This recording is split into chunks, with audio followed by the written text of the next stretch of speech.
ज्ञानेश्वरा नमो ज्ञानेश्वरा, निवृत्ती उदारा सोपान देवा, मुक्ताबाई नमो त्रिभुवन पावनी, आद्यत्रय जननी देवांची, जयांचे केलिया स्मरण, होय सकळ विद्यांचे अधिकरण, तेचे वंदो श्री चरण श्री गुरूंचे, ते नमस्कारोनी आता.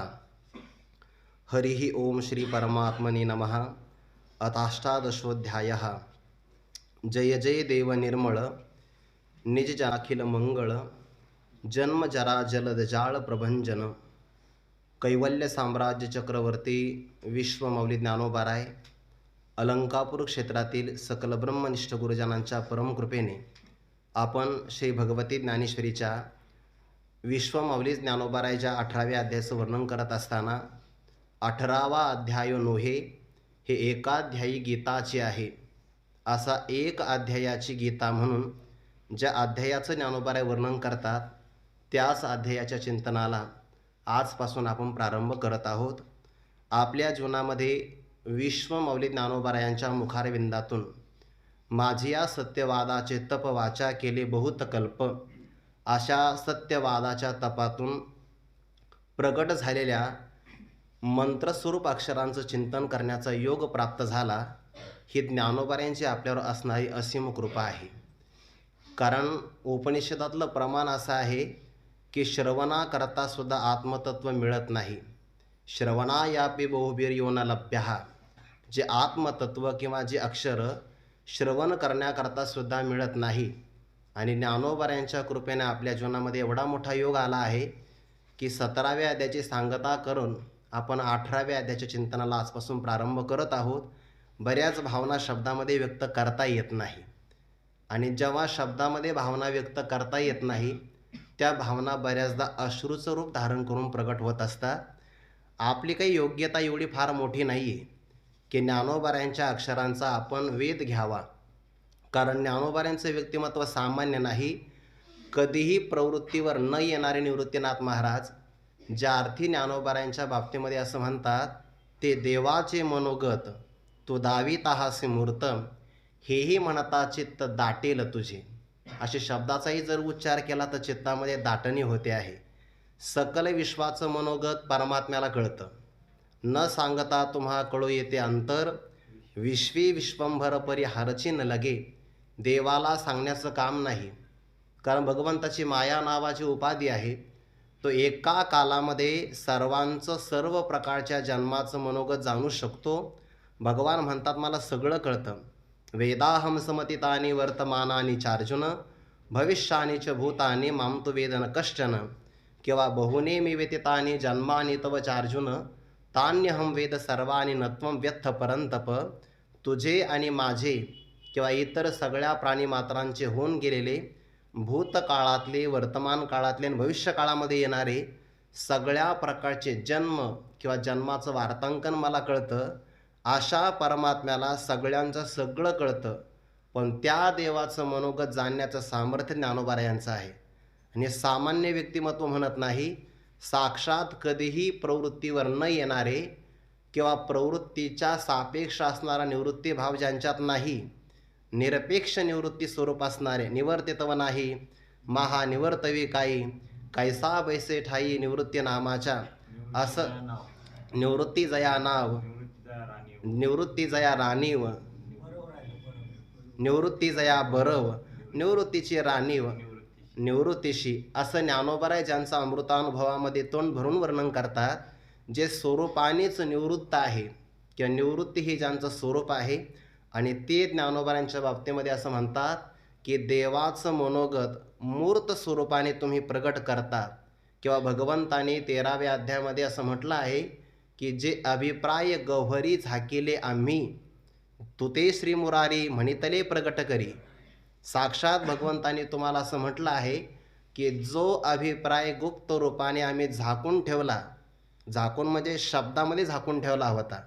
कारण शब्दातलं शब्दार्थ आणि भावार्थ कळणं याकरता एक विशिष्ट प्रकारचं बुद्धी कौशल्य असावं लागतं. ज्ञानोबाराय म्हणतात हे शब्द सामान्य नाहीत, हे प्रतिपत्ती मिया केली निष्कामासी. त्याच्या अगोदरची ओवी फार गोड आहे. हे असो शब्दांची ताटे भली, वरी कैवल्य रसे ओगरिली, हे प्रतिपत्ती मिया केली निष्कामासी. त्या ओवीचे आपल्याला 2-3 अर्थ घेता येईल. शब्दांची ताटे भली किंवा भली शब्दांची ताटे. शब्दांची चांगल्या प्रकारे केलेली ताटं किंवा चांगल्या शब्दाची सजवून केलेली ताटं आणि त्या ताटामध्ये कैवल्य रसाचं पक्वान्न प्रतिपत्ती मिया केली निष्कामाशी असा ज्ञानोबारांचा शब्द आहे. किंवा आहाच बोलाचे वालिप फेडीजे ब्रह्माची याचे अंगा घडीजे मग सुखेस सुरवाडीजे सुखाचे माझी असे शब्द प्रगट करावे लागतात. आणि हे शब्द प्रगट करून हा भावार्थ समोर ठेवावा लागतो. भाव असा आहे की भगवंतानी शब्द प्रगट केले पण अभिप्राय त्यामध्ये झाकला गेला आणि ते प्रगट करण्याचं काम विश्वमौली ज्ञानोबारांनी केलं. मग देवाच्या हृदयातलं जे परमात्म्याने कोणाच्या जवळ प्रगट केलंच नाही, जे न सांगेचे पितया वसुदेवासी, जे न सांगेचे माते देवकीशी, जे न सांगेचे बंधू बळीभद्रासी, ते गुह्य अर्जुनीशी बोलत असं देवाने सगळ्यांपासून लपवून ठेवलं. तशी पण एक ओवी बघा. आघविया चोरिया आपुले जे सर्वस्वामी असे ठेविले ते पावोनी सुख संचले होणे ठाशी. सगळ्यांपासून चोरून ठेवलेलं होतं. होते हृदयाची या परिवरी. अगदी हृदयाच्या आतल्या कप्प्यात चोरून ठेवलं, लपवून ठेवलं, पण ते प्रगट केलं आहे एक भक्तराज अर्जुनाने आणि दुसरे आहेत ज्ञानोबाराय. अशा ज्ञानोबारांचं सामर्थ्य आहे आणि त्या ज्ञानोबारांच्या अक्षरांचा आपण काही मागोवा घ्यावा ही आपली पात्रता नाही. ही ज्ञानोबारांची असणारी आपल्यावर असीम कृपा आहे. त्यांच्या कृपेनं आपल्याला योग प्राप्त झाला म्हणून ज्ञानोबारांच्या कृपेच्या बाबतीमध्ये आपण काहीही सांगू शकत नाही. त्यांच्यासमोर फक्त आपण जीव द्यावा तर तोही मिथ्याच आहे. ठेविता हा पायी जीव थोडा, त्यांच्या अक्षरांचा वेध घ्यावा कसा, तान याचे लागता झटे, तेने अधिकची पाना फुटे. एवढंच फक्त आपल्याला करता येईल की ज्ञानोबारांचा आपण अजान बालक आहोत या भावनेनं आपल्याला जे कळता येईल त्यांच्याच कृपेनं कळेल. आणि जरी नाही कळालं तरी ज्ञानोबाराय सामावून घेतील हा विश्वास आहे. बाळक बोबडा बोली वाकुडा विचुका पाऊली, ते चोच करुणी माऊली रिझे जेवी, जैसा स्वभाव माये बापांचा, अपत्य बोले जरी बोबडी वाचा, तरी अधिकची तयाचा संतोष आती. आणि ते तर साधकांचे मायबाप आहे. ज्ञानोबारांची कृपा आहे. द्वितीय क्रमांकाची आपल्यावर कृपा आहे आपल्या गुरु परंपरेची. ज्या गुरुजनांनी आपल्याला अगदी ज्याला आपण म्हणतो की नाही मराठी व्याकरणापासून तर अगदी ज्ञानेश्वरीच्या शके 12 शते 12 ते टीका केली ज्ञानेश्वरी सच्चिदानंद बाबा आदरे लेख को झाला इथपर्यंत आपल्याला शिकवलं. ज्यांनी अक्षरांचा आपल्याला अर्थ कसा करावा हे आपल्याला सांगितलं. म्हणून जोग महाराजांच्या या दिव्य परंपरेपासून अगदी डॉक्टर बाबापर्यंत सगळ्या गुरुजनांची आपल्यावर कृपा आहे. त्यांच्याही त्या कृपेला आज विनम्र भावाने अभिवादन करतो. आणि सगळ्यात महत्त्वाचं आपल्या श्रोतृ समुदायाची माझ्यावर कृपा आहे. जर आपण आपल्या जीवनातला अमूल्य वेळ आम्हाला दिलाच नाही तर आम्ही तरी काय चिंतन करणार आहे. वक्ता तो वक्ताची नोहे श्रोते नवीन, तुमचे जे उपकार आहे त्याकरता नाही माझे गाठी काही एक, फक्त तुमच्या चरणारविंदी साष्टांग नमन करतो. आणि आज आपल्याला या 18व्या अध्यायाचं चिंतन करण्याचा योग प्राप्त झाला. हे सगळं कार्य ज्ञानोबारांच्या जीवनातली ही अमर अशा प्रकारची कलाकृती आहे. ही शब्द रचण्याचा हा आविष्कार आहे आणि गीतेवर केलेलं अद्भुत अशा प्रकारचं व्याख्यान आहे. वास्तविक हे व्याख्यान करणं एवढं सोपं नाही. ज्ञानोबाराय असं म्हणतात, अशक्य गोष्टी आपल्याला कदाचित शक्य करता येईल.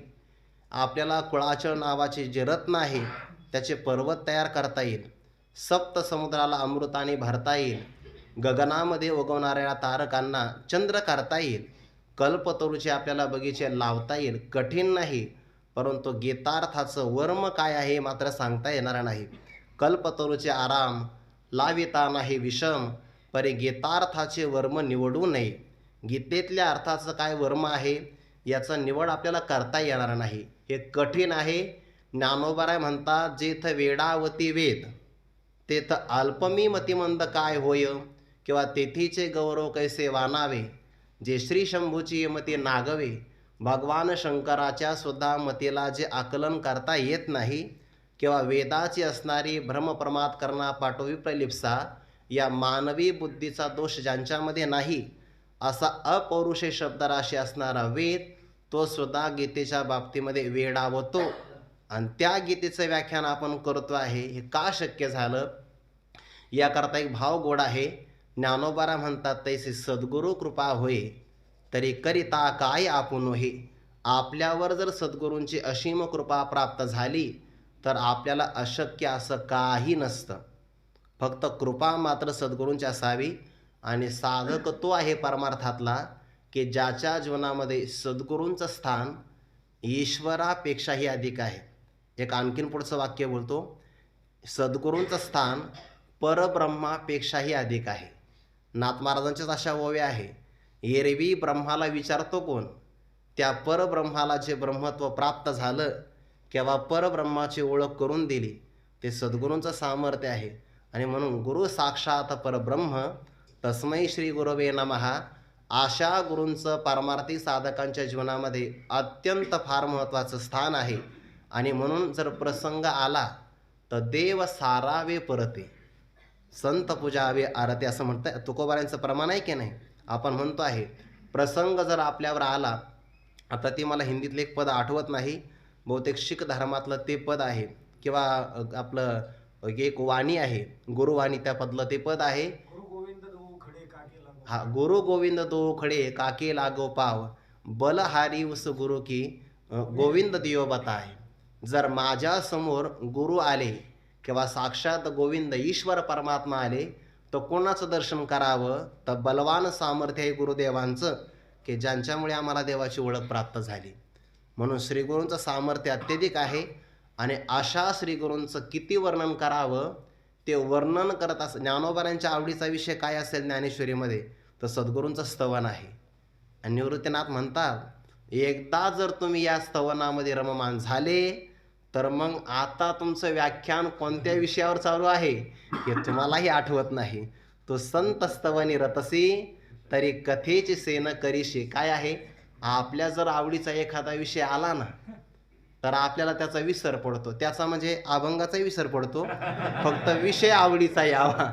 बऱ्याचदा आवडीचा जर विषय आला तर मग मनुष्य, गुरुवर्य मारुती बाबा सांगत असतात, आवडीचा विषय आला तर अभंग बाजूला राहतो. आणि मग तो कीर्तनकार म्हणतो, अजून माझा भावार्थ राहिला आहे. म्हणतात की नाही बाबा? आवडीचा जर विषय आला तर विसर स्वाभाविक आहे. आणि विसर पडला तरच खरी आवड आहे. आवडीचा भाव असा आहे, आवडी जेथ पडे तयाची अवसरी पुढे पुढे रिगो लागे हे घडे प्रेम ऐसे. आवडीचा विषय वारंवार कितीही आपल्या समोर आला तर तो सेवन करत असताना मनुष्य तृप्त होतच नाही. हा आवडीचा विषय आहे. आवडीमध्ये तृप्ती नाही आणि आवडीमध्ये लाज नाही. आवडी आणि लाजवी, व्यसन आणि शिनवी, पिसे आणि न भुलवी तरी ते काही, आवडी आणि लाजवी तरी ते काही. आवड आहे आणि ती गोष्ट करण्यामध्ये मनुष्याला लाज वाटते तर ती आवडच कसली? आवड ती आहे त्यक्त लज्जा सुखी भवेत. त्याच्यामध्ये कोणत्याही प्रकारचा तृप्तीचा भाव होत नाही. आणि श्रीगुरूंचं स्तवन करावं, तो संत स्तवनी रतसी तरी कथेची सेन करीशी की निराळी बोल दे कशी सनागर. आपण संतांचं स्तवन करण्यामध्ये रममान झालात तर आपलं गीतेचं व्याख्यान किंवा कथा कोणत्या पदावर, कोणत्या श्लोकावर, कोणत्या विषयावर प्रारंभ झाला आहे याची तुम्ही आठवण करत नाही. आणि म्हणून ठिकठिकाणी ज्ञानेश्वरीमध्ये निवृत्तीनाथांना असं म्हणावं लागतं, आता गीतार्थेशी उठी न बोले बहु किंवा तव श्री गुरु म्हणते राही हे तुझं बोलावे नलगे काही. आता ग्रंथाचित्त ते झडकरी वेगा. ज्ञानोबा राय, लवकरात लवकर ग्रंथ सांगा, आम्ही एवढ्या थंडीत आलो आहोत, आहे का नाही? कथेचे से न करीशी. आवडीचा विषय जर आला असेल तर साधकाच्या जीवनामध्ये आवडीचा विषय कोण आहे? सद्गुरूंचं स्तवन आहे. आणि ज्ञानोबारांची आवड आचार्योपासनम या पदावर पाहिली तर आपल्याला कळते बघा. की ते जवळपास 96 ओव्यांचा प्रबंध असेल तो आचार्योपासनम. आणि संबंध ज्ञानेश्वरीचा जर आपण धांडोळा घेतला तर मग गुरूं स्तवन करणाऱ्या जेवढ्या ओव्या आहेत त्या जर बाजूला काढल्या तर मला नाही असं वाटत की एखादा असं पद असेल की त्या पदावर एवढा ग्रंथ निर्माण होईल. आचार्योपासनम हे जे पद आहे हे सगळं विस्तारित पद आहे. कारण आचार्योपासनम म्हणजेच काय? गुरुस्तवन. आणि गुरु शब्दच फार मोठा आहे ना. मग त्यासाठी फार मोठ्या ओव्या ज्ञानोबाराय वर्णन करतात. यामध्ये आश्चर्य काय आहे ते ज्ञानोबाराय श्रीगुरूंचं स्तवन करतात. आता हा 18वा अध्याय आहे आणि आतापर्यंत निवृत्तीनाथांच्या कृपेने 17व्या अध्यायापर्यंत आपल्याला व्याख्यान करता आलं. ज्ञानोबारांची आवड आहे गुरूंचं स्तवन करावं आणि त्या स्तवनाकरता थोडासा अवसर मिळाला की ज्ञानोबाराय संधी सोडत नाही. त्या प्रसंगामध्ये ज्ञानोबाराय वर्णन करतातच. आणि कदाचित आज ज्ञानोबारांच्या मनामध्ये असा भाव दाटला असेल की हा गीतेचा 18वा अध्याय आहे. या अध्यायाच्या नंतर आपल्याला या ज्ञानेश्वरीमध्ये श्रीगुरूंचं वर्णन करता येणार नाही मंगलाचरणाच्या रूपाने. त्यामुळे आताही आपल्याकरता सुवर्ण संधी आहे आणि या संधीमध्ये आपल्याला जेवढं वर्णन करता येईल तेवढं आपण करायचं आहे. ज्याप्रमाणे एखादी गंगा नावाची नदी समुद्राला किंवा सागराला मिळते की नाही, गंगेचा ओघ अल्प आहे बघा, पण जेव्हा ती गंगा सागराला मिळते असं म्हणतात की ती सप्तधारेमध्ये विभाजित होते आणि समुद्राला आलिंगन देत असताना विस्तार प्राप्त करते.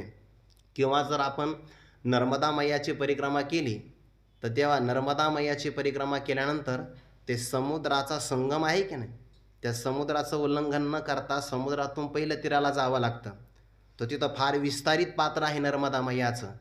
जशी एखादी गंगा किंवा एखादी नदी समुद्राला मिळत असताना ती अतिशय उत्तुंग अशा प्रकारच्या भरतीला प्राप्त होते किंवा तिची असणारी ओढ विस्तार वाढतो, तशा ज्ञानोबारांच्या प्रतिभेचा विस्तार या नमनामध्ये विस्ताराला प्राप्त झालेला आहे. आणि या सगळ्या नमनाच्या ज्या ओव्या आहे ना, या अतिशय संस्कृत प्रचूर शब्दामध्ये प्रगट झालेल्या आहे. कदाचित या ओव्या वाचताना सुद्धा गावाकडे बघा, जेव्हा या ओव्यांचं पारायण होतं की नाही, तेव्हा व्यासपीठ चालकाच्या मागे या ओव्या म्हणाव्या लागतात. हो, कदाचित एखादा गीतेचा श्लोक आपल्याला वाचता येईल, पण ही ओवी वाचता येईल की नाही सांगता येत नाही. ज्ञानोबाराय शब्द प्रभू आहेत. ते शब्द त्यांच्यासमोर हात जोडून उभा आहे. विशेष असं आहे की ज्यांच्या समोर सगळी शब्दसृष्टी नतमस्तक होते ते ज्ञानोबाराय किती विनम्र आहे. ती ज्ञानोबाराय म्हणतात, शब्द कैसा घडीजे, प्रमेय कैसे पाचडीजे, अलंकार म्हणजे ते काय नेणे. ही विनम्रता आहे ज्ञानोबारायांची.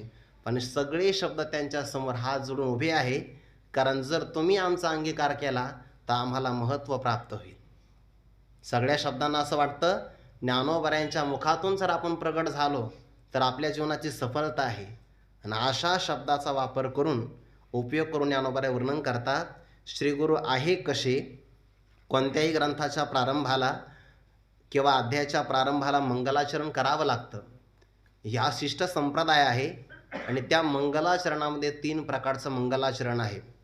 पहिलं मंगलाचरण आहे वस्तू निर्देशरूप मंगल, दुसरं मंगल आहे नमस्कार रूप मंगल आणि तिसरं मंगल आहे आशीर्वाद रूप मंगल.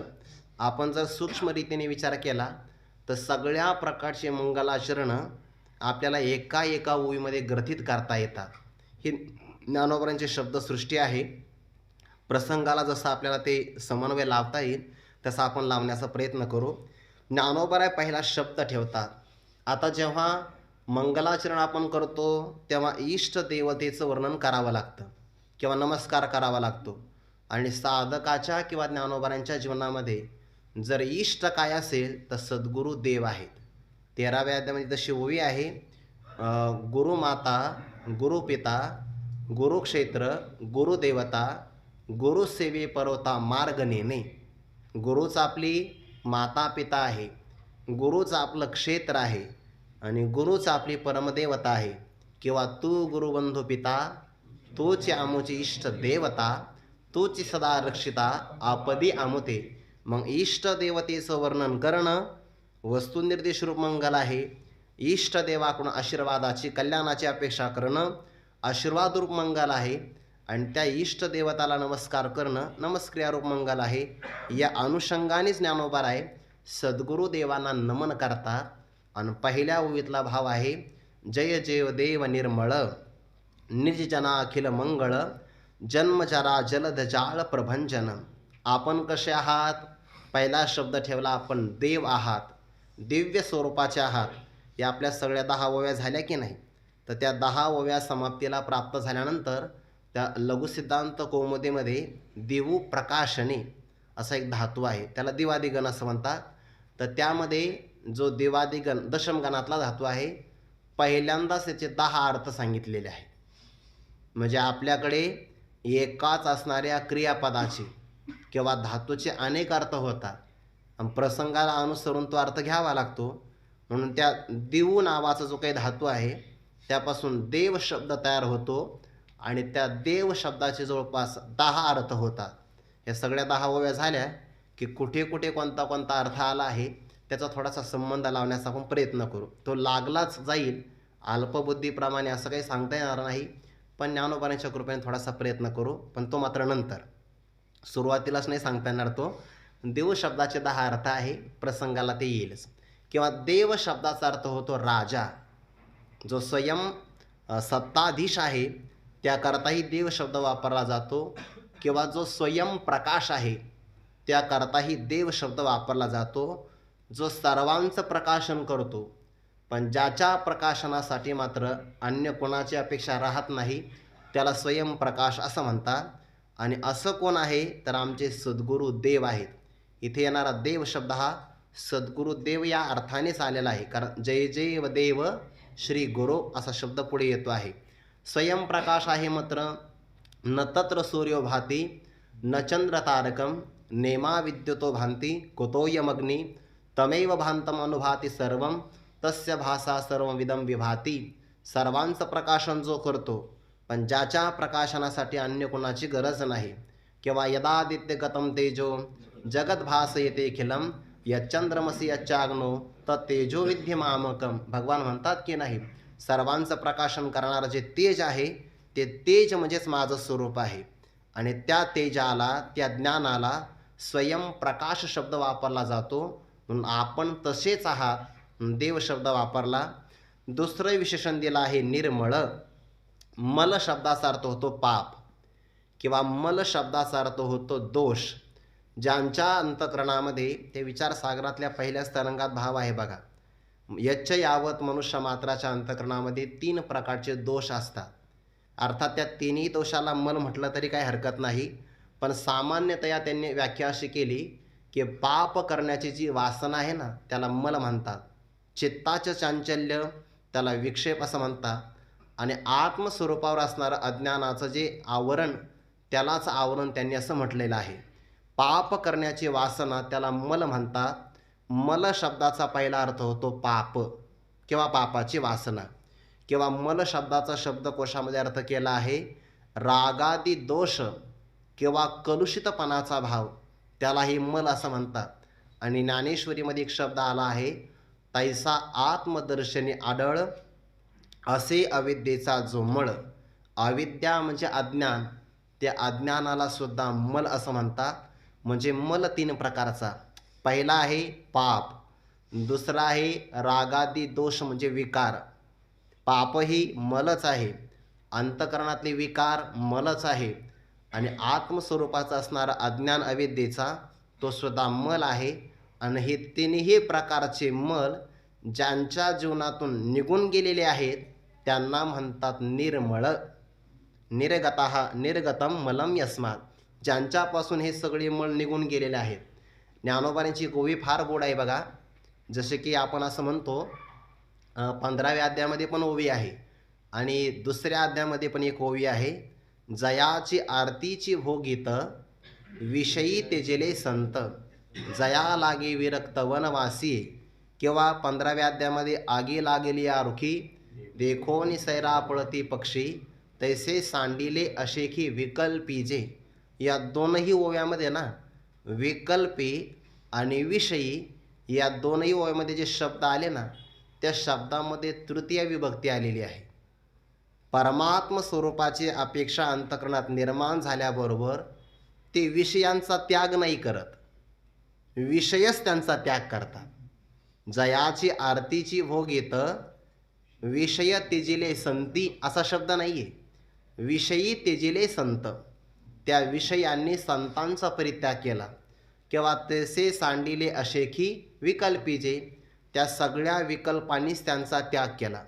यांचं स्वरूप इतकं निष्पाप आहे इतकं शुद्ध आहे की यांनी जीवनामध्ये आल्यानंतर साधना करावी, मग विषय दूर करावे, विषयाची आसक्ती दूर करावी आणि मग प्रयत्नपूर्वक अज्ञानाचं आवरण निवृत्त करावं, याची अपेक्षा त्यांना पडलीच नाही. हा लोकसंग्रह व्हावा, संप्रदायाचं रक्षण व्हावं, याकरता तैसे संत जगी क्रिया करून दावी त्यांगी, हा प्रसंग घडला आहे, नाही असं नाही. पण त्यांना मात्र स्वरूपाने ते करावंच लागतं आहे असं नाही. सामान्य आपण जेव्हा योगभ्रष्टाचा विचार करतो की नाही, संतांमध्ये दोन प्रकार होतात. साधना करून संत अवस्थेला प्राप्त झालेले आणि ज्यांना साधना करण्याची गरज नाही त्यांना युक्त योगी असं म्हणतात. योगभ्रष्ट जो आहे की नाही तो युंजान योगी या कोटीमध्ये सापडतो. पण त्याचंही जेव्हा ज्ञानोबाराय वर्णन करतात तर ज्ञानोबाराय म्हणतात त्यालासुद्धा जेव्हा नवीन जन्म प्राप्त होतो तर त्या जीवनात त्याला कष्ट पडत नाही. दशेचे वाट न पाहता वैसीच्या गावा न येता बाळपणीच सर्वज्ञता वरी तयाते. कोणाचं वर्णन आहे? हा योगभ्रष्टाचं वर्णन आहे बरं. अथवा योगी नामेव कुले भवती धीमताम, हे त्याचं वर्णन आहे. मग एखाद्या योगभ्रष्टाला सुद्धा नूतन जन्मामध्ये सर्वज्ञता बालपणातच त्याच्यासोबत जर विवाह करत असेल, सर्वज्ञता वरी तयाते, सर्वज्ञता प्राप्त होत असेल, तर मग त्याच्याही पेक्षा श्रेष्ठ असणारा कोण असतो? युक्त योगी. युक्त योगी पुरुषाला काही करावं लागत नाही. म्हणून हे उपजताची ज्ञानी हे वर्म जाणोनी आले लोटांगणी चांगदेव, असं हे निवृत्तीनाथ महाराजाधिक सगळ्या संतांचं स्वरूप आहे. आणि म्हणून त्यासाठी ज्ञानोबाराय शब्द ठेवतात, निर्मल आहे, निष्पाप आहे किंवा शुद्ध आहे. शुद्धता तीन प्रकारची. एक आहे कायिक शुद्धता, दुसरी आहे वाचिक शुद्धता आणि तिसरी आहे मानसिक शुद्धता. जर आपण 17व्या अध्यायाचा थोडा विचार घेतला की नाही पाठीमागचा, तर त्यामध्ये कायिक तपाचरण केलं तर त्यामध्ये शरीराची शुद्धी होते. जर आपण वाचिक तपाचं अनुष्ठान केलं तर वाणीची शुद्धता प्राप्त होते. आणि जर मनामध्ये कोणत्याही प्रकारचा विकार नसेल तर मानसिक शुद्धता प्राप्त होते. आणि हे तिन्ही प्रकारचे तप साधकांनी केले तर त्यांना शुद्धता आहे. महापुरुषांकडे या तपाचं सामर्थ्य अगोदरच आहे. वीतराग भय क्रोधा मनमया मामुपाश्रिता बहवो ज्ञान तपसा होता, अनेक शब्द मदभावम आगता. जे तपो तेजाची आराशी, जे एकायतन ज्ञानासी, जे पवित्रता तीर्थांसी तीर्थरूप. त्या महाभारत आपलं भागवतामध्ये असं एक वर्णन आलं की सगर नावाच्या त्या राजाचा असणारा घोडा इंद्राने चोरून घेतला, कपिल ऋषींच्या आश्रमामध्ये बांधून ठेवला. ते सगर पुत्र त्या अश्वाच्या शोधाकरता निघाले आणि आश्रमात गेले आणि मग त्यांनी मागचा पुढचा काही विचार नाही केला. ज्यांना अभिप्राय कळत नाही ते माणसं मागचं वाक्य पाहतच नाही, अर्धच वाक्य घेतात आणि मग काही ना काहीतरी ते करतात, प्रकार करतात. ते मागे काय झाला हे त्यांनी पाहिलंच नाही की हा घोडा आणला कोणी. पण आक्षेप घेतला आणि कपिल ऋषीवर त्यांनी तो आळ रचला. महापुरुषाला तो राग आला, शाप दिला आणि दग्ध झाले. त्यांच्या उद्धाराकरता त्याच कुळामध्ये असणाऱ्या अनेक राजे लोकांनी गंगा अवतीर्ण करण्याचा प्रारंभ केला. म्हणजे अवतीर्ण व्हावी याकरता तपश्चर्या केली, पण कोणाला शक्य झालं नाही. बल किंवा प्रयत्न सफल झाले ते भगीरथ राजाचे. आणि भगीरथ राजावर जेव्हा गंगा माता प्रसन्न झाली, मला काही शुद्धता सांगायची बरं यातून. झाल्यानंतर त्या सगरपुत्रांच्या उद्धारासाठी मी अवनी तलावर यायला तयार आहे, पण माझ्यासमोर दोन प्रश्न आहे. त्या दोन शंकेचं समाधान झालं की मी आनंदाने यायला तयार आहे. भगीरथ राजानं हात जोडून विचारलं, सांगा काय अडचण आहे? अवनी तलावर मी येईल, पण माझी अशी अडचण आहे म्हणे, माझा प्रचंड वेग सहन कोण करेल? जर मी सत्यलोकातून किंवा स्वर्गलोकातून प्रवाहित झाली तर जेवढं पाणी उंचावून पडतं तेवढी त्यामध्ये शक्ती वाढते. म्हणून तर आपण त्या पाण्यापासून वीज तयार करतो की नाही. जेवढं ते उंचावून आदळलं जाईल ते ज्ञानोबाराय म्हणतात बघा, उदकाचेने आवेशी प्रगटले तेज जे लखलखीत दिसे, ते विजो माझी असे सलील काही. प्रचंड वेग असेल पाण्याचा की वीज तयार होते. असा प्रचंड वेग जर पृथ्वीवर आदळला तर कदाचित पृथ्वीला छेद पडेल आणि मला पाताळा जावं लागेल. कार्य होणार नाही.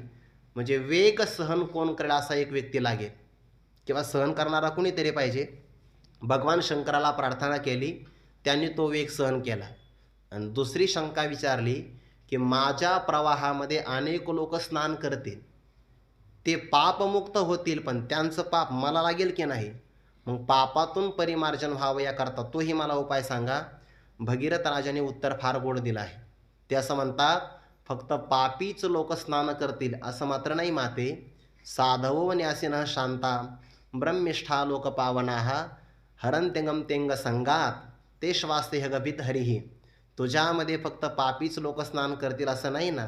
साधू, संन्यासी, शांत, ब्रह्मनिष्ठ असणारे आणि लोकांना पावन करणारे ते सुद्धा अंगसंगात त्यांचा सहवास प्राप्त झाला की अंगाच्या सामर्थ्याने संतांची अंग लगे पापाते चिनने गंगे. त्यांच्या फक्त शरीराचा स्पर्श जरी प्राप्त झाला तर तुझ्या जीवनातलं पाप नष्ट होऊन जाईल. माता गंगेच्या ठिकाणी जर मालिन्य आलं तर ते गंगेचं मालिन्य दूर करण्यासाठी गंगेला निवृत्तीनाथाधिक संतांची वाट बघावी लागते.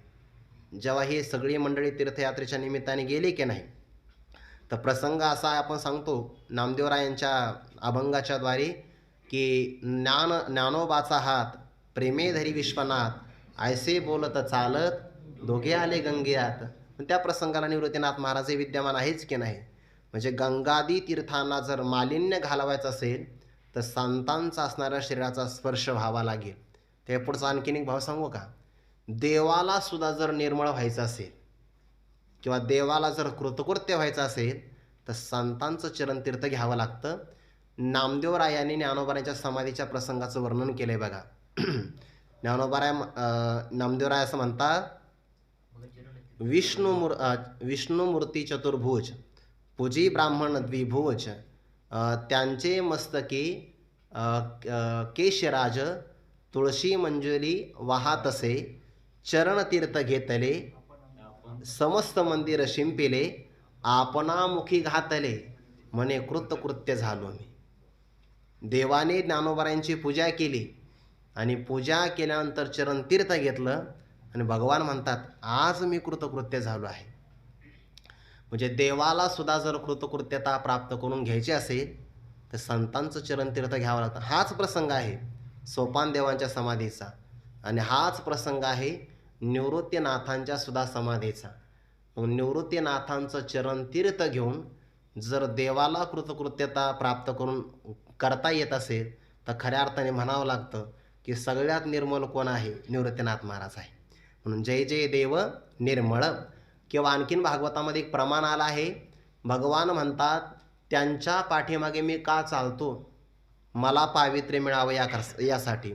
निरपेक्षम मुनिम शांतम निर्वैरम समदर्शनम अनुव्रजाम्यहम नित्यम पोये यत्यंग्री रेणुभी. त्यांच्या चरणकमलापासून जे काही रजकण उडतात त्यातला एखादा रजकण मला लागला तर मला पावित्र्य प्राप्त होतं. माझ्या ठाई पवित्रपण ते भक्तांचे निमज जाण, या लागी भक्ता मागे मी आपण धावे चरण रेणू वंदावया.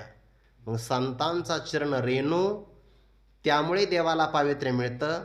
संतांचं चरणतीर्थ त्यामुळे देवाला पावित्र्य मिळतं. गंगादी तीर्थांना यांच्यामुळे पावित्र्य मिळतं. असं जर त्यांचं स्वरूप असेल तर मग म्हणावं लागतं की ते निर्मळ आहे. रामचरित मानसामध्ये एक प्रमाण आलं आहे, निर्मल मन जनसो मोही पावा, मोही कपट छल छिद्र न भावा. ज्यांच्यामध्ये कापट्य आहे किंवा ज्याला छिद्राने वेषण करण्याची बुद्धी म्हणतात. गीता कोणाला सफल होईल? भगवंताने एक पद ठेवलंय बघा, इदंत ते प्रवक्षामी इदंत ते गुह्यतमम प्रवक्षाम्यनसूयवे प्रवक्षामी अनसूयवे. असूया कशाला म्हणतात? गुणाच्या ठिकाणी जो दोष पाहतो आणि ती वृत्ती ज्याच्या ठिकाणी नाही त्याला अनसूयवे असं म्हणतात. म्हणजे त्याच्या मनात छिद्र नाही आणि कपट नाही. तर अशा रुजू स्वभाव संपन्न पुरुषाला रुजुत्वात अर्जुन, ज्याचं मन आर्जव संपन्न आहे त्याला गीता सफल होते. भगवान परमात्म्याला सगळं कळतं पण कापट्य मात्र त्याला सहन होत नाही. एखाद्या प्रसंगाला आपलं कर्म चुकलं, देव मान्य करेल, भक्तीमध्ये काही चूक झाली मान्य करेल, पण जर मनात कापट्य असेल तर मग दुर्योधनाने मेवा जरी दिला तर मग मात्र स्वीकार नाही. दुर्योधन के मेवा त्यागो, आहे की नाही? पण साग असेल किंवा एखादा भाजीचा पान असेल तर परमात्मा मात्र स्वीकार करता. त्या शिष्टाई करण्याकरता भगवान परमात्मा गेले. दुर्योधनाच्या लक्षात आलं शिष्टाई असफल झालेली आहे. भगवंताला आपण आग्रह करू, जेवायला चला. भगवंताने सांगितलं मी भोजन स्वीकार करणार नाही. कोणाच्याही घरचं भोजन करत असताना 2 प्रसंगाला भोजन करावं. 1, त्याच्या मनात जर आपल्याविषयी प्रेम असेल तर, आणि 2, अन्नाच्या अभावी आपला प्राण जात असेल तर. मग कोणाच्याही घरचं भोजन करता येतं. चांडालाच्याही घरचं आपण भोजन खाऊ शकतो, पण केव्हा? जर आपला प्राण जात असेल तर. अन्नाच्या अभावी. भगवंतांनी सांगितलं माझा प्राण तर बलवान आहे, सध्या तर काही जायची शक्यता नाही, आणि तुझ्या मनात माझ्याविषयी प्रेम नाही, मी स्वीकार करणार नाही. ज्या परमात्म्याला थोड्या वेळापूर्वी भूक नव्हती आणि तोच परमात्मा विदुर काकांच्या घरी जातो. निर्मल मन जन सोमोही बाबा. ज्याचं मन निर्मल आहे आशाच्या घरी परमात्मा सहज येतो. पण भगवानसुद्धा निर्मळ झाला आहे तो या संतांच्या माध्यमातून, असं यांचं सामर्थ्य आहे. म्हणून जय जय देव निर्मळ. अविद्येचा मळ तर यांच्या ठिकाणी कधी असणे शक्य नाही, कधीच नाही. आत्मदर्शनी आढळ असे अविद्येचा जो मळ तो शास्त्र नाशी. एरवी शास्त्र त्या मळाला नष्ट करतो, पण शास्त्रालाही शास्त्रत्व यांच्यामुळे प्राप्त होतं. ती सिद्ध प्रज्ञेची निलाभे मनची सारस्वत दुभे. मग सकल शास्त्र स्वयंबे निगती मुखे. देवाला पावित्र्य यांच्यामुळे आहे, तीर्थाला पावित्र्य यांच्यामुळे आहे. आणि आणखीन एक भाव असा आहे की जगामध्ये सगळ्यात पवित्र वस्तू काय असेल तर ती पवित्र वस्तू सांगत असताना भगवान असं म्हणतात, ज्ञानासारखी पवित्र वस्तू जगात दुसरी कोणतीच नाही. नहि ज्ञानेन सदृशम पवित्रम यः विद्यते तत्स्वयं योग संसिद्ध कालीन आत्मनिविंदती. ज्ञानासारखे पवित्र वस्तू जगात कोणतीच नाही. अनन्वयी अलंकाराच्या माध्यमातून सांगावं लागतं की मुक्ती आणि मुक्ती नाही, तो विषय नाही चालू. ज्ञानाचा विषय सुरू आहे. ज्ञानासारखी पवित्र वस्तू जगात दुसरी कोणती नाही. अनन्वयी अलंकाराचं उदाहरण दिलं आहे. ज्याप्रमाणे आपण म्हणतोय की राम आणि रावणाचं युद्ध राम रावणाच्या युद्धासारखंच आहे, गगन गगनासारखंच आहे, समुद्र समुद्राप्रमाणेच आहे, 9वा अध्याय 9व्या अध्यायाप्रमाणेच आहे. तशी ज्ञान नावाची वस्तू ती ज्ञानासारखीच पवित्र आहे. जैसी अमृताची चवी निवडीचे तरी अमृताची सारिके म्हणीजे, तैसे ज्ञान ही उपमेचे ज्ञानेशीची. पुढं तर पुढे ती पार्था किंवा पाहिलं तर ज्ञानाची पवित्रता ज्ञानीची आधी, असं पवित्र असणारं जे ज्ञान, पण ते कोणतं? अध्यात्मज्ञान. व्यवहारातलं ज्ञान घ्यायचं नाही. व्यवहारातलं ज्ञान हे पावित्र्य प्रदान करत नाही. फार झालं तर व्यवहारातल्या ज्ञानाने स्पर्धा वाढते, बाकी काही होत नाही. दुसऱ्यांची असणारी उन्नती ज्या ज्ञानामध्ये सहन होत नाही त्याला व्यावहारिक ज्ञान म्हणतात. आणि अध्यात्मज्ञान ते आहे की तुका म्हणे सुख पराव्या सुखी. हे अध्यात्मज्ञानातलं स्वरूप आहे. किंवा तरी परमात्मा ऐसे जे एक वस्तू असे ते जयादिशे ज्ञानास्तव, त्याला म्हणतात अध्यात्मज्ञान. आणि हे ज्ञान जगात सर्वात पवित्र आहे. ज्याला हे प्राप्त झालं सगळं जग त्याला नमस्कार करतं. आणि हेच ज्ञान मरणमारी विद्या आहे. बाकीचे ज्ञान मरणाला दूर करू शकत नाही. फक्त हेच अध्यात्मज्ञान मृत्यूला मारू शकतं आणि स्वरूपाने आपण उरे असं राहू शकतं. असं पवित्र ज्ञान, त्या ज्ञानाला राहायचं जर असेल तर ते ज्ञान निवृत्तीनाथाधिक संतांच्या अंतःकरणाचा आश्रय करतं. पण असं म्हटलं आहे बघा की ते ज्ञान त्यांचा शोध घेत घेत येतं. तया तेची गिवसित वा, ते ज्ञान पावे निश्चित, जया माझी अचुंबित शांती असे. आपली जर योग्यता असेल ना तर संपत्ती पण आपल्या घरी चालत येते. आपली योग्यता असेल तर श्रीगुरू आपल्या घरी चालत येतात. आणि आपली योग्यता असेल परमात्माही येतो. योग्यता असेल तर ज्ञानही आपल्या घरी येतं. चारीलाही प्रमाण आहे. तैसे सर्व सुखे सहित दैवची मूर्तिमंत, येल देखा काढत तुम्हा पाठी. किंवा भाग्याचे भडसे ओद्यमाचे निमिसे, मग समृद्धी जाता पैसे घर रेगे. सकळ संपदा आपली घरी येते, पण केव्हा स्वधर्माचं चांगलं पालन केलं तर. श्रीगुरु आपल्याकडे चालत येतात, ऐसी कर्मे साम्य दशा होय तीर्थविरेशा, मग श्रीगुरु आपैसा भेटीची का. हे झालं ईश्वराचं आपलं सद्गुरूंचं प्रमाण. किंवा सुखी येतो घरा देवाचं प्रमाण. आणि आता आपण प्रमाण दिलं तया तेची, चकार आहे बघा, चकार शब्द आहे. तया ते नाही, त्याला नाही, त्यालाच. तया तेची किंवा सीत, ते ज्ञान पावे निश्चित. जया माची अचंबित शांती असे, आशा महापुरुषाच्या अंतःकरणामध्ये आपल्याला जागा मिळेल. याकरता हे अध्यात्म ज्ञान पवित्र आहे, पण पवित्र ज्ञानसुद्धा एका अंतःकरणाचा अंगीकार करतं. ते अंतःकरण आहे संतांचं, जे एकायतन ज्ञानाशी. ज्ञानाला राहण्याचं एकमेव आश्रयस्थान म्हणजे संत आहे. म्हणून खऱ्या अर्थाने तेच निर्मळ आहे. जय जय देव निर्मळ हा स्वरूपाने विचार सांगितला. पुढे आहे पद निज जनाखिल मंगळ. निज जन, जन शब्द हा खऱ्या अर्थाने त्यांच्या स्वभक्तवाचक आहे. निज शब्द स्ववाचक आणि निज जन म्हणजे स्वभक्तवाचक आहे. त्यांच्या भक्तांचं जे अखिल मंगल करतात. मंगल शब्द हा कल्याणवाचक आहे. आणि मग अखिल मंगल कशामध्ये प्राप्त होतं. मंगलाचे दोन, आपण व्यवहारामध्ये जर घेतलं मंगल म्हणजे कल्याण, तर कल्याणाचे व्यवहारामध्ये दोन अर्थ होतात. खरं तर व्यवहारातल्या कल्याणाला कल्याण म्हणताच येत नाही, पण आता व्यवहारातली रूढी आहे म्हणून म्हणावं लागतं. कारण नाशिवंत जे पदार्थ असतात ते प्राप्त होण्यामध्ये कोणत्याही प्रकारचं कल्याण नाही. उपनिषदामध्ये श्रेय आणि प्रेय असे दोन प्रकार आले आहेत. जे इंद्रियाला मनाला प्रिय वाटतात त्यांची प्राप्ती होणं हे खऱ्या अर्थाने कल्याण नाही, किंवा ते मंगलसुद्धा नाही. का बरं. त्याचं कारण असं आहे, सर्वेंद्रियानाम जरयन्ति तेजः, विषयाच्या प्राप्तीमध्ये कष्ट आहे. नाथ महाराजांनी तर असं म्हटलं आहे की अगोदर विषय संपादन करण्यात कष्ट, त्यानंतर ते प्राप्त झाले की रक्षणाचे कष्ट, आणि जेव्हा विषय आपल्याला सोडून जातात म्हणजे नष्ट झाले तर मग कष्टच कष्ट. म्हणजे नाशिवंत असणारा जो विषय आहे त्याच्या प्राप्तीमध्ये जीवाचं कल्याण नाही. अर्थानाम अर्जने क्लेशस तथैव परिपालने, नाशी दुःखम वेय दुःखम धिगर्थान क्लेशकारिणः. नाथ महाराजांनी भागवतामध्ये असं म्हटलं आहे की द्रव्यासाठी जेवढे माणसं झटतात की नाही, तेवढेच प्रयत्न जर परमात्मा प्राप्तीसाठी केले तर ब्रह्म त्यांच्या हातामध्ये खेळणं होईल. द्रव्या लागे भावार्थता, जैसे कष्ट ते सर्वथा, तैसा कष्टे जरी परमार्थता, ब्रह्मतत्वता खेळणे होय.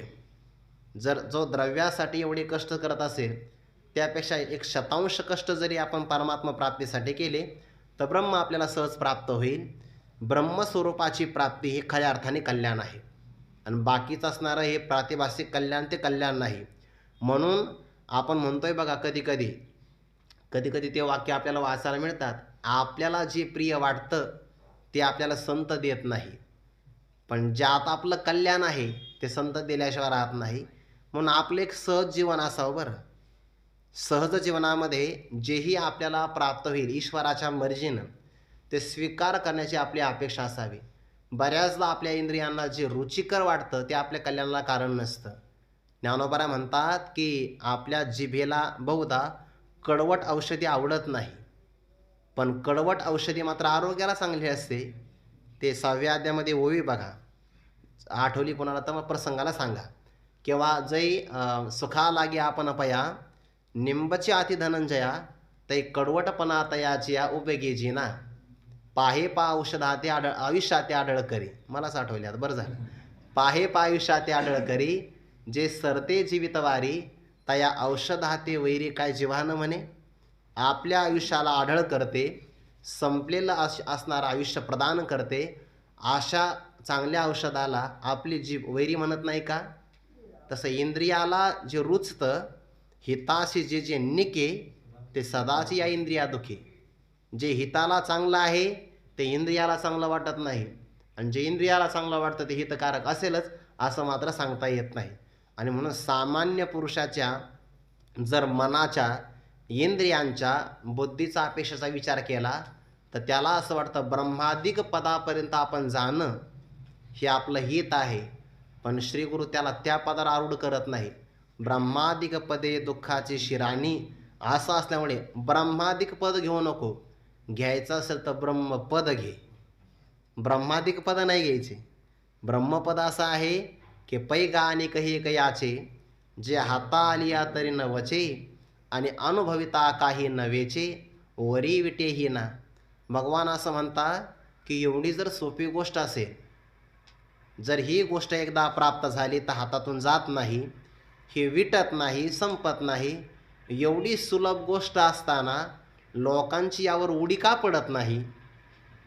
असं जर असेल तर भगवान म्हणतात, ऐसा अघवाची सुरवाडू आहे तरी जना हाती की उरवला आहे, हा शंकेचा ठाव किर होई परी न धरा वितवा. ज्ञानोबा लोकांचा स्वभाव सांगतात, जर 100 रुपयाला 1 रुपये व्याज मिळत असेल आणि असा एखादा व्यवसाय असेल तर माणसं त्या अग्नीमध्ये उडी टाकायला मागं पुढं पाहत नाही. म्हणजे एका 100 रुपये देतात 1 रुपयाच्या व्याजासाठी, एकोत्तरेच्या वाडी जे चढती आगी घाली ती उडी, असं ज्यांचं धैर्य आहे ते माणसं परमार्थामध्ये उडी का टाकत नाही? भगवान म्हणतात, शंका बरोबर आहे तुझी, पण त्याचं कारण आहे, इकडे उडी टाकण्याकरता सगळेजण प्रवृत्त होत नाही. तैसे आस्तेच्या महापुरी रिगताती कोटीवरी, परिप्राप्तीच्या पैल तिरी विपाईला निघे. आणि म्हणून जेव्हा सद्गुरूकडे एखादा साधक येतो की नाही, तो जसं भगवंतानी म्हटलं आहे ना, समहात्मा सुदुर्लभा, तसा साधक सुद्धा दुर्लभच आहे.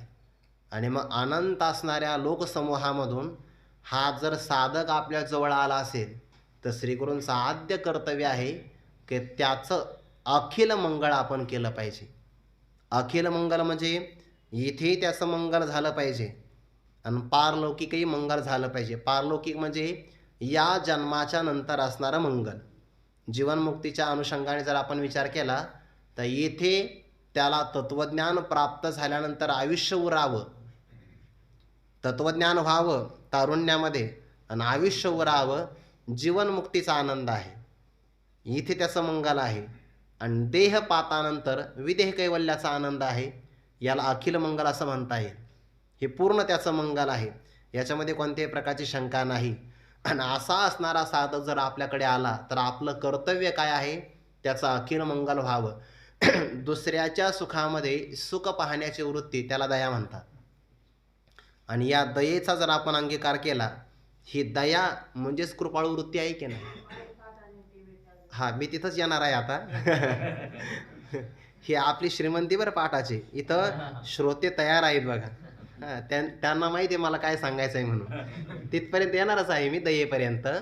ज्ञानोबराय म्हणतात, त्या श्रीगुरूंचं लक्षण करत असताना श्रोत्रिय, ब्रह्मनिष्ठ आणि कृपाळू असं लक्षण केलं का नाही? कृपाळू वृत्ती म्हणजेच दयावृत्ती. आणि त्या दयेमध्ये 2 भाव आहे. एक, दुसऱ्याच्या दुःखाने दुःखी होणं, आणि दुसरा भाव आहे दुसऱ्याच्या सुखाने सुखी होणं. त्यातला पहिला भाव सगळीकडे बघायला मिळतो, पण दुसरा भाव सगळीकडे बघायला मिळेल असं नाही सांगता येत बरं. दुसऱ्याच्या दुःखाने दुःखी होणारे जगात अनेक आहेत, पण दुसऱ्याच्या सुखाने आपण सुखी व्हावं याकरता पुष्कळ लोक नाहीत. माझ्या वाचनात असं आलं होतं की दुसऱ्याच्या दुःखाने दुःखी होण्याकरता मन मोठं लागतं, पण दुसऱ्याच्या सुखाने सुखी होण्यासाठी त्याहीपेक्षा मोठं मन लागतं. तो का म्हणे, सुख पराविया सुखे. आणि तो उदाहरणाचा भाव इथं येतो आहे, पायी काटा नेहटे तव व्यथा जीव उमटे, तैसा पोळे संकटे पुढे लांछिने. दुसऱ्याला दुःख झालं तर आपल्याला दुःख होतं, त्याला दया म्हणतात. आणि दुसरं उदाहरण, पाऊस शीतळत आला आहे की ते डोळ्यांची लागी होये, तैसा पर सुखे जाय सुखावत जो. जर पायाला शीतल स्पर्श प्राप्त झाला तर आनंद डोळ्याला होतो, तसं दुसऱ्याला सुख प्राप्त झालं की स्वतः सुखी होणं, याला म्हणतात दया. त्या दयेला म्हणतात कृपा.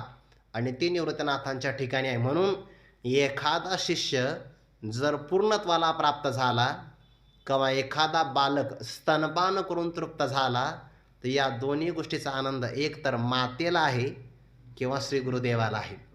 देखा बाळकाचे आधनी धाईजे, का शिष्याचे निजाहलेपणे होईजे, हे सद्गुरूची एकलीने जाणीजे, का प्रसवती या. शिष्य जर पूर्णतेला प्राप्त झाला तर त्याचा आनंद गुरुला आहे. जेव्हा शिष्य म्हणेल ना, धन्योहम धन्योहम न मे कर्तव्य विद्यते किंचित, आज मला कर्तव्य नाही, अहो गुरु, काय माझे गुरु आहे. जेव्हा पूर्ण बोधाला प्राप्त झाला की त्याचा आनंद गुरुदेवाला होतो. म्हणून आपल्या स्वभक्ताचं ते अखिल कल्याण करतात. एक प्रमाण देतो या ओवीसाठी. जेव्हा अर्जुन पूर्णत्वाला प्राप्त झाले, म्हटलंय नष्टो मोहा स्मृतिर्लब्धा त्वत्प्रसादान्मयाच्युत सितोस्मी गत संदेह करिष्ये वचनम तव. असा शब्द ऐकल्यानंतर परमात्म्याने विचार नाही केला की मी सारथी आहे, रथावर आहे आणि मी अर्जुनाचा गुरु आहे. हे परमात्म्याला आठवलं नाही. या अर्जुनाच्या बोला देव नाचे सुखे भुलला, म्हणे विश्व फळा झाला फळ हा मज. म्हणजे अर्जुनाची तृप्ती पाहिली तर देव त्या रथावर नृत्य करू लागले. हे गीतेत कुठंच आलं नाही, पण ज्ञानोबाऱ्या सांगतात. का?